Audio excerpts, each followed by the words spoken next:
happy to have you join us, and we're excited to be bringing you this program tonight, a glimpse at Green Bay Packers history from the 1930s. And my name is Deb Anderson, and I'm the coordinator of the Archives Department at UWGB, and I'm excited to be part of this program and to bring it to you. So our event we're calling Stories from the Archives, and a bit of history or reason for that is that we see every day when we help people do research in the archives here at UWGB, amazing stories and amazing finds in the archives. So we thought it was selfish of us to share, just to keep those to ourselves. So we wanted to share them with other people.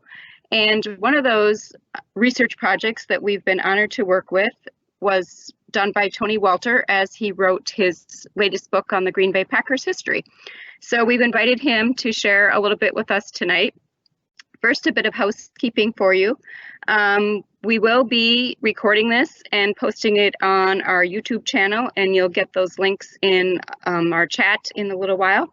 We do have a chat box going, a live question and answer that you're able to write in your questions, and then Tony or I will be happy to answer those.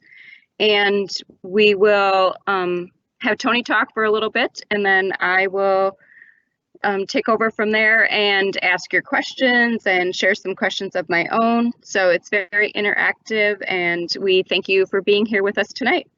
So I want to introduce Tony, and it's my pleasure to do so. Tony Walter has been telling the story of the Green Bay Packers for generations, and as a reporter, an editor, a columnist for the Green Bay Press Gazette, or has been previously.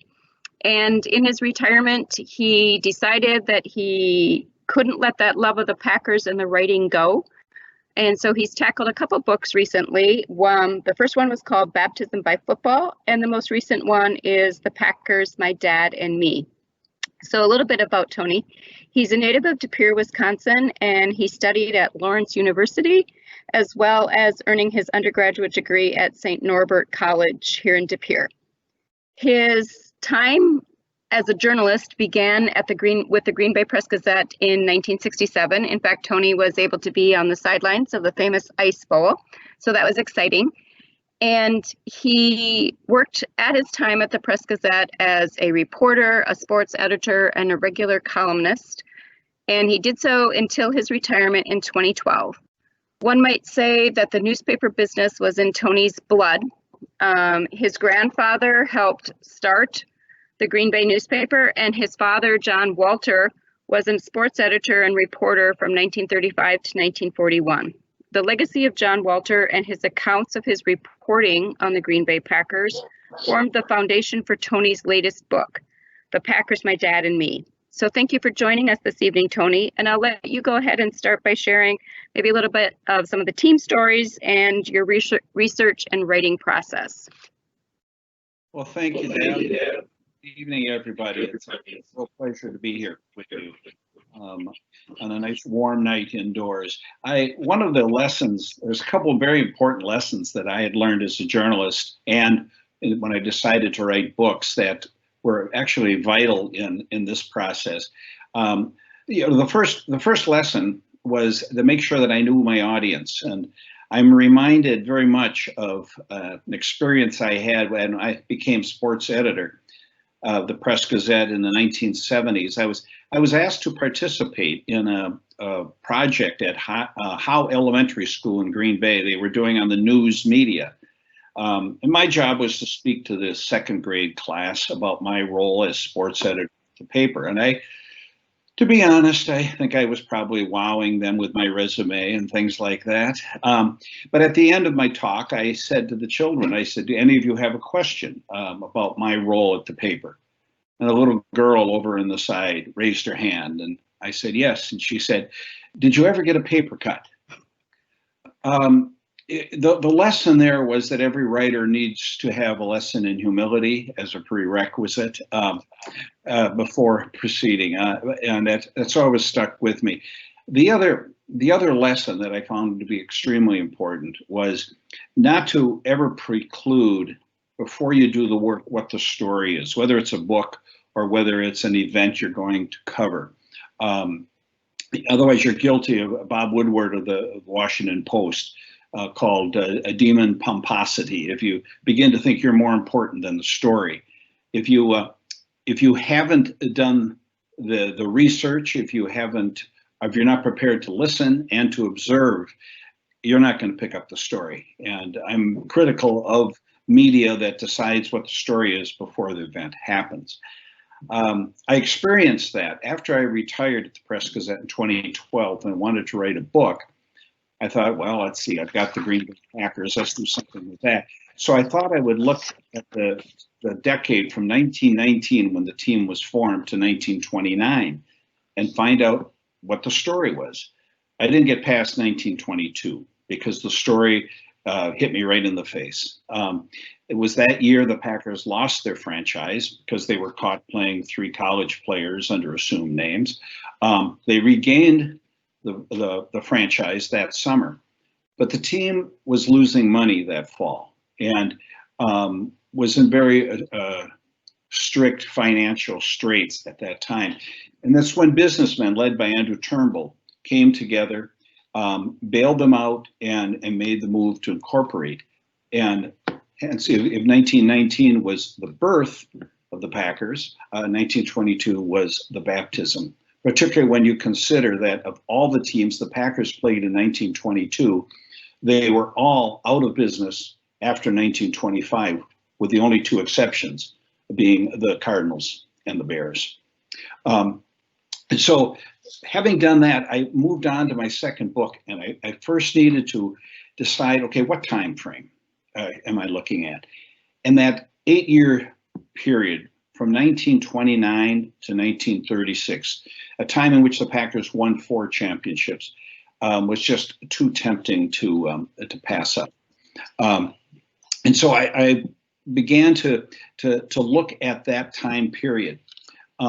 But the important part was to beginning with the research, to find out, okay, what am I looking for here?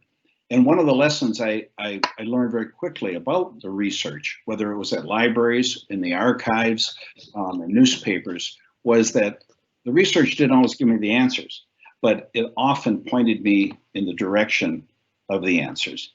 I knew a lot of things, but there was a lot of things I did not know.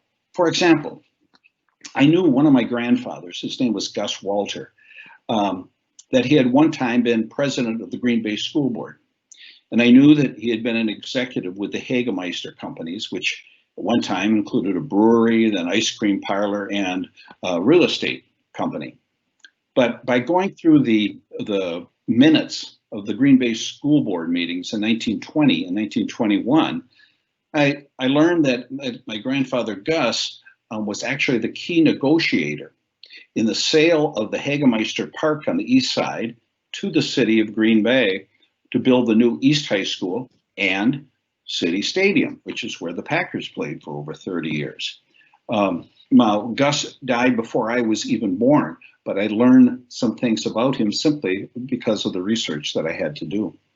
My other grandfather, Victor Minahan, as Deb had mentioned, he was one of the founders of the Press Gazette. I knew that. He was the editor of the Press Gazette for 24 years. I knew that. But from the research I did, I found that he also was one of the main early contributors, financial contributors, to the Packers in 1922 to keep them afloat. In fact, he was one of the speakers at the banquet honoring the Packers in 1929 when they won their first championship. Now, I knew an awful lot about my father, John Walter, because I knew that he had been sports editor from 1935 to 1941, and I heard an awful lot of Packer stories from him. My father died when I was 14 years old, but at the same time, we attended an awful lot of Packer games together. I heard stories about his time traveling with the team and things like that. But there was a lot more that I did not know. And the reading and the research that I did, for example, my father kept a huge scrapbook that I now have, and he cut out every daily column that he wrote from 1935 to 1941. And a great number of those columns had to do with the ways and the means of the Green Bay Packers. My father also kept a daily diary. He started the diaries when he was 17 years old in 1925. And he wrote about his own life, but he also then wrote about the Packers. Even before he was sports editor, he was going to Packer games, and he was a huge fan, of the Packers at that time. And so I had a real wonderful experience of learning more about my father at a time when, that he was watching all these things unfold. In fact, the first championship that he covered as sports editor was in 1936. And when the team returned from New York, where they had won the championship game, my dad went up to an apartment of a cousin of his with Clark Hinkle, and Clark Hinkle's new bride. They just got married the night before, and Curly Lambeau. And according to Dad's diary, it was a party. At least I know that because the next day Dad started his diary by saying, "You can imagine how I feel." Well, this all carried over to me because the legacy of being a follower of the Packers, but also for me, it was also a legacy of journalism. One of the, back then, the Press Gazette, the newspaper in Green Bay, and the Packers were a partnership. And by the time I became sports editor in 1977, the relationship was different. It was still a bit of a partnership, but there was a bit of a separation. One humorous thing in reading Dad's diary in 1936, he mentioned that he got a $100 check from the Packers thanking him for the publicity. I quickly want to point out to friends that unfortunately that practice did not exist anymore by 1977. But it would have been nice, but it was a different time. The key, though, of that period of time that I decided to write about, not only with the Packers, with triple championships, 29, 30, and 31, and then in 36, but was the time in history in which Green Bay was observing with the rest of the country and the rest of the world. It was the beginning of the Depression. It was the end of Prohibition. It was the beginning of the New Deal and the rise of fascism in Europe. As we all read about those things, we know the outcomes. We know how that came out. But Dad didn't, and nor did the people of Green Bay at that time. And watching and reading about how they experienced it was very interesting because it gave a completely different perspective. So many fun stories that came out through the research. One, Cal Hubbard, the Packer Hall of Famer, one time in 1936, he was coming back to Green Bay with a teammate in February, but it was a blizzard. And south of the pier, their car left the road, went into a snowbank, and they couldn't get out. They spent the night in that snowbank. Hubbard then retired from football and decided to become an American League umpire, probably because the weather was a little bit warmer, and became a Hall of Famer in Major League Baseball because of his umpiring career. There's Johnny Blood, the great halfback, who was suspended once in 1934, I believe it was.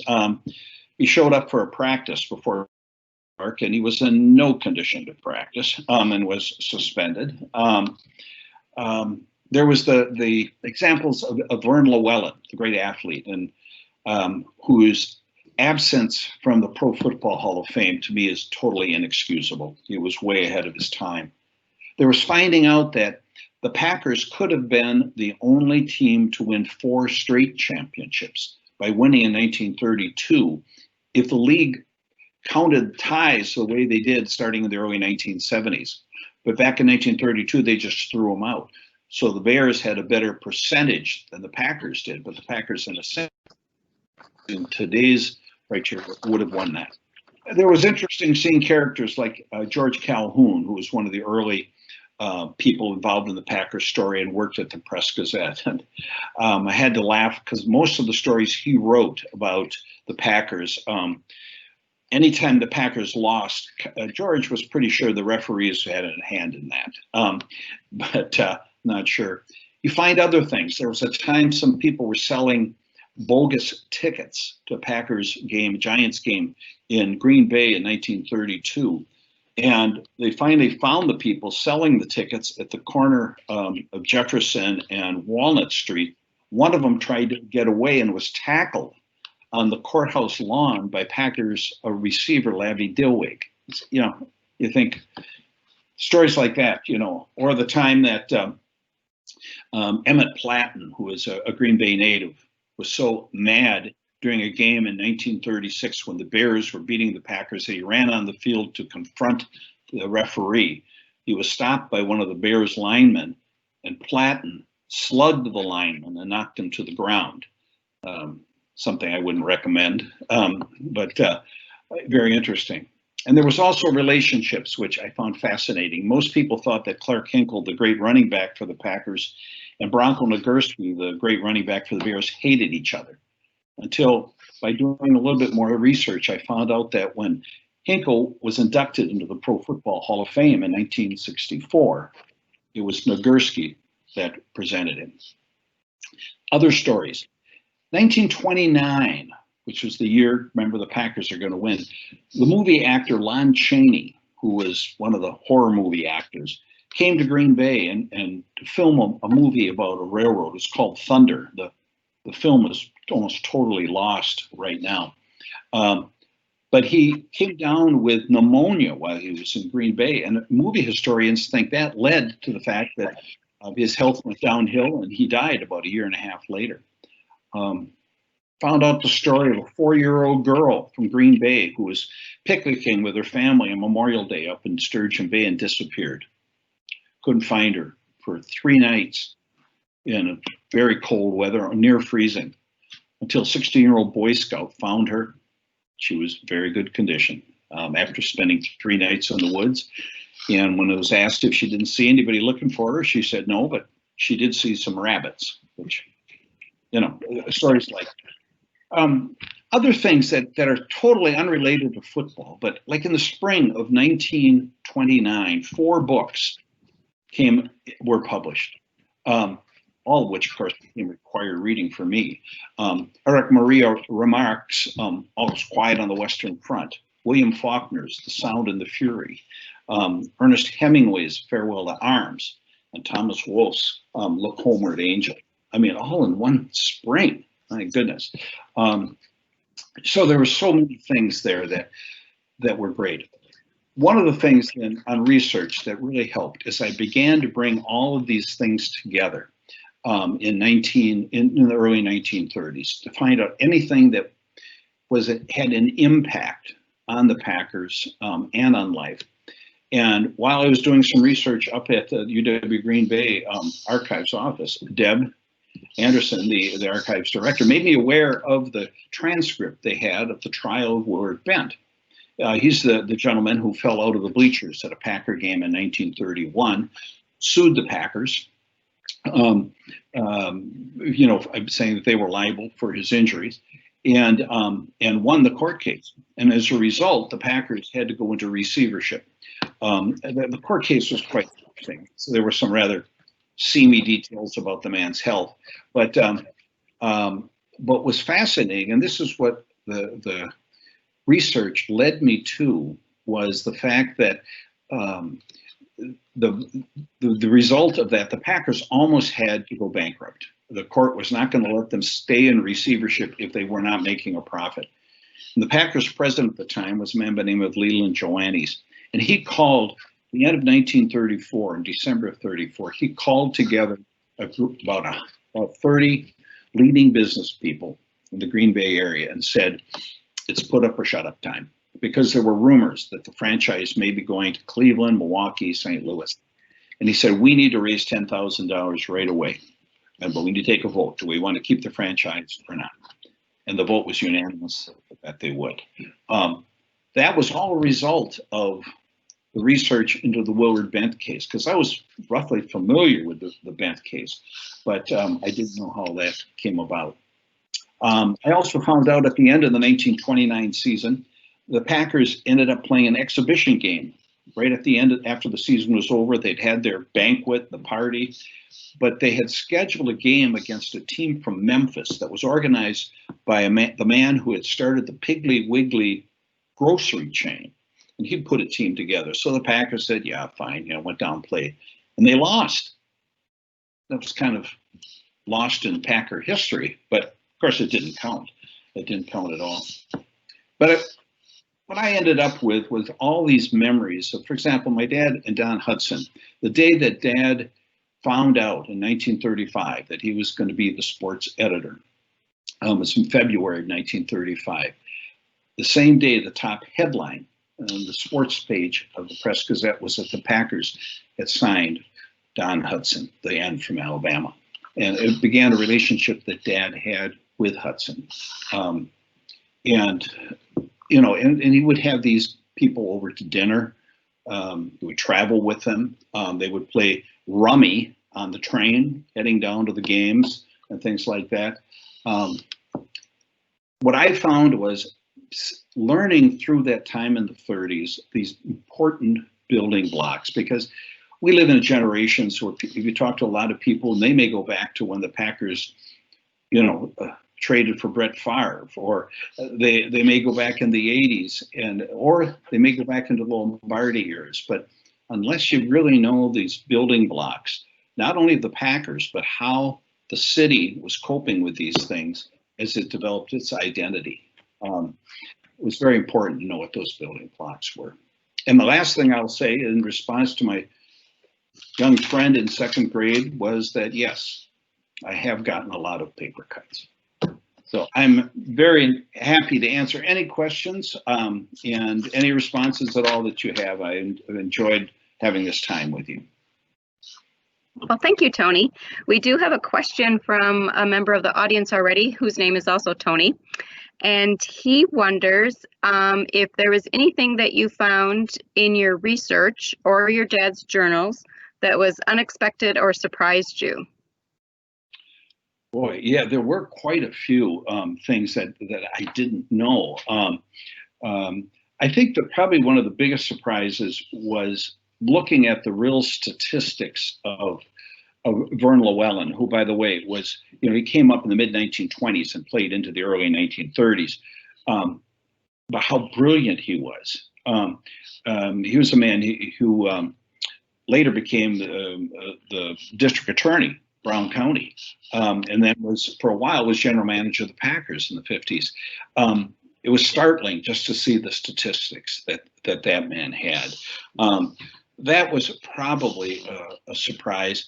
And I think also getting a sense of the passion and how quickly the passion for the Packers rose in the 20s and 30s, because there was no guarantee that this was gonna stick. And it's a bit of a cliche. People say, well, it's a community-owned team and that, but no, that's why it's here. And I think that reinforced for me a belief I already had that the Packers are a fluke. They should not have happened. That's interesting. So another question was, what was it like to reconnect with your dad through his diaries? It's fascinating. Again, I had seen some of my dad's diaries earlier because I've had them in my possession for a long time. And Dad wouldn't mind my sharing some of these things because I think he wrote these diaries with the expectation, maybe not that they would end up in a book, but at least that other people would be reading them. And Dad was a bachelor throughout the 1930s. And he didn't marry until the end of the 1930s when he was 31 years old. And watching how he and his friends would circumvent some of the restrictions on prohibition was quite interesting.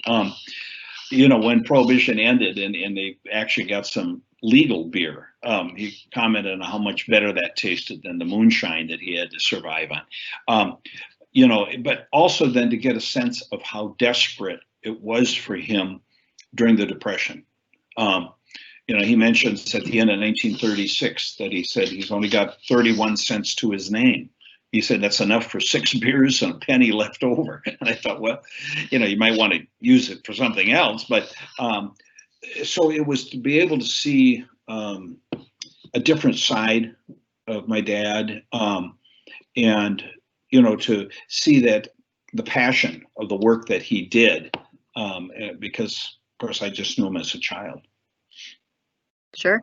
When I read the book, I was really fascinated to see his commentary and on world events and sort of hinting at things that were going on around, and you can really see leading into World War II, and even his just brief mentions. They're very brief at times, but you get a sense of the world stage, I think, through one man's eyes then, which I found fascinating. Yeah, I think that's true. And Dad was very well read. He always had like 6 or 7 books he was reading at the same time, and he would, read chapter 1. And he was a very, very big fan of history. And I remember growing up, he could tell us what king or queen was, ruling in England in what year and things like that. But he was very keenly aware of history. So when you look at the stuff that went on in the 30s that was big news, like the Lindbergh baby kidnapping, for example. You had the airplane crash that killed Will Rogers. The assassination of Huey Long. All these things that Dad was very much in touch with and had very strong opinions about as well. Okay. So how do you approach going in and working with primary sources and working in archives? How do you go about doing that? Well, for the most part, I decide first of all, what am I looking for? And I thought it was important that I not have any expectations that this is going to give me the answers. As I mentioned earlier, I learned that no, you're not going to find the answers, but if you're paying attention, you're going to find some clues, and to with the next step, which will take you to the next place, because it's it's a wonderful source of information, and of course, Deb, as you know, coming up to your office, there's always the temptation to introduce me to other topics that I'm going to get involved in as well. I try to do it in small little bites. I just give you a little bit at a time and keep having you come back then. Yeah. That leads me to kind of another question. Is there anything that you didn't find that if you were still writing the book that you would be on a path searching for? Any piece of information or? If I knew what it was I was looking for, I'd still be after probably. And that's been the temptation, because once I had decided I was going to go up through 1936, well, maybe I should keep going, because Packer-wise, they were to win another championship in 1939. Should I keep going? And the temptation was there. But what I did when I finished, I finished with the understanding was, one, I'm finished with what I was looking for, but I'm very well aware of the fact that there's an awful lot more that I haven't gotten to that other people can do as well. So yeah, there are probably a lot of things I wish I would go further into, Sure. But they had to stop somewhere, Right. So do you have an idea or an inkling for another book? Well, yes, I do. And I don't have it. And again, it comes back to Dad's diaries, because I am fascinated by the personality of the community of Green Bay. I live in Madison now, but I consider Green Bay my home. And how it responded and reacted to many events in the world. And Dad was called into the Army in October of 1941, and served until the war was over. And he kept a daily diary of what was going on in the war. And again, we know how it comes out, but as you read the early diary posts in 1940 and early 1941, you would think, oh, this isn't going to end very well. And it makes me think of how that played in Green Bay, a community like Green Bay, which was such a close community, So so I'm fiddling around with that, but I'm not sure where that's going to go. You're going to probably see me up there one of these days. Well, we look forward to that. We have another question from the audience, one more that's in here.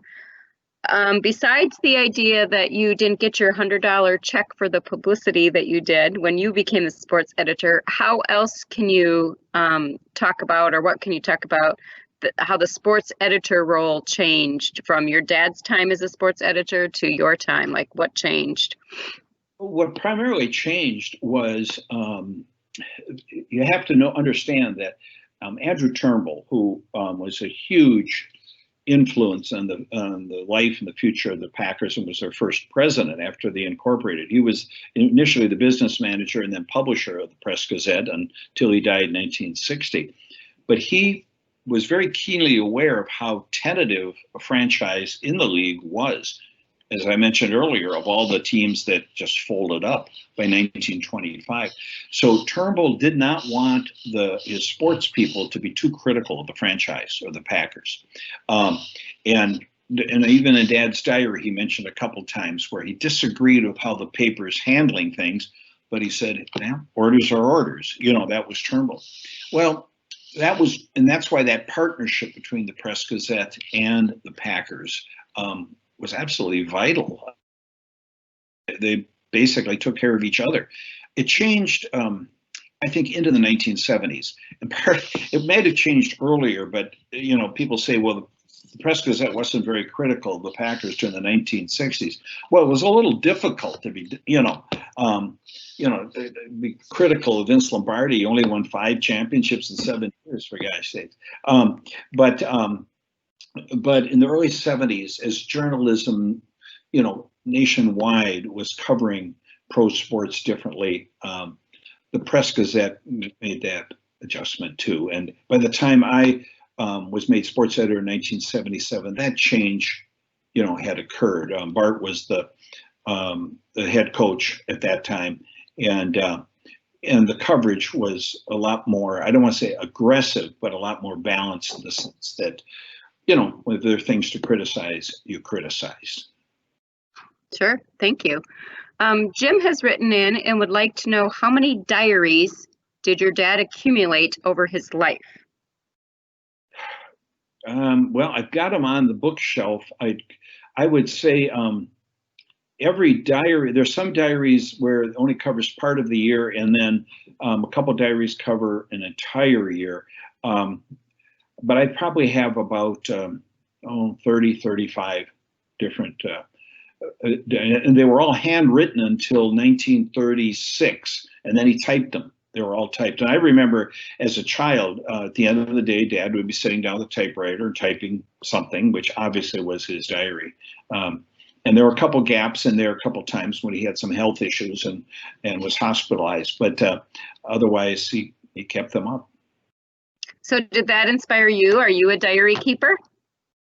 No, tried it once and I thought, well, that gene didn't connect with me. No, I didn't. But I would have been nice if I had, but then I keep thinking, well, it's a little late to start now, I guess. Yeah. That's true. Well, I think that's all of our questions that we have right now that have come in from the audience. So what we can do is let everybody know that we have been recording this program. So if you'd like to watch it again or share it, give us a day or two and it will be up on our YouTube channel. And we'll post that link in just a moment. And then we will also put up a slide with a link with information about that as well. And one thing I wanted to let you know, that if you have been intrigued, inspired, interest piqued on the book, we will be sharing with you links and information about where you can buy the book. It's available locally at Lion's Mouth Bookstore, Boss's Newsstand, and the Green Bay Packer Pro Shop. And we'll put that information out in just a minute as well. It's a fascinating book. I am going to make a confession that's going to be recorded for all time. I am not a major football fan. I might not be from Green Bay.